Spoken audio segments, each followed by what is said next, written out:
Hey guys, alright, let's talk about the DAP activity plans. Again, developmentally appropriate practice activity plans. What you're going to do with this is we've got our unit planning web, kind of your brainstorm. Then you've already done, or you will have already done, your unit of study. That's just basically your week-long plan that has the unit, your activities, and then from that, you're going to choose 4 activities. You're going to choose 2 infant-toddler activities, and you're going to choose 2 preschool activities.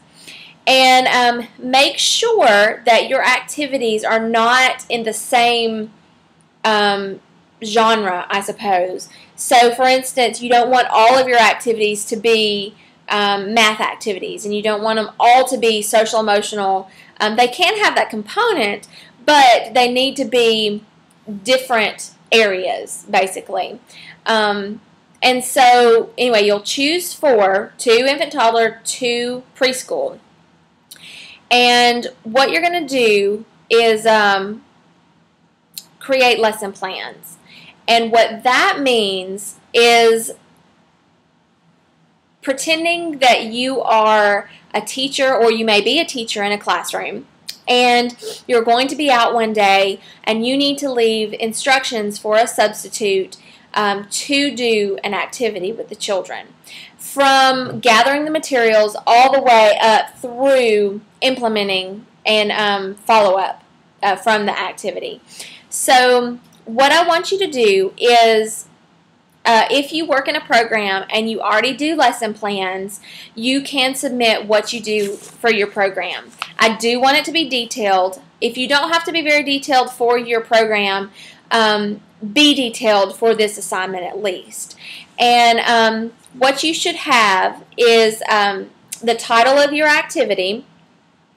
You should have you can type this out. If you need, you can look online for lesson plan templates. If you need some help with that, I can kind of guide you along in the template. But for the most part, if you just have a Word document that you have these headings, the title, if you have the objectives, what are the children going to learn from this? What areas of development are you focusing on with this activity? Are the children going to be learning a particular skill? So your objectives. Next, you should have the materials. What all materials do you need? Do you need scissors? Do you need string? Do you need glue? Do you need scarves? Or, whatever materials you need, list them out. Be very specific, because you don't want your sub to get into the activity and realize that she's missing something very vital. So think it through very hard. So have your materials. Then next you're going to have your procedures. I would like this to be typed if at all possible. If it's not typed, scan it. I won't accept a picture of this because it's it'll be too detailed for me to be able to read from a picture, I believe.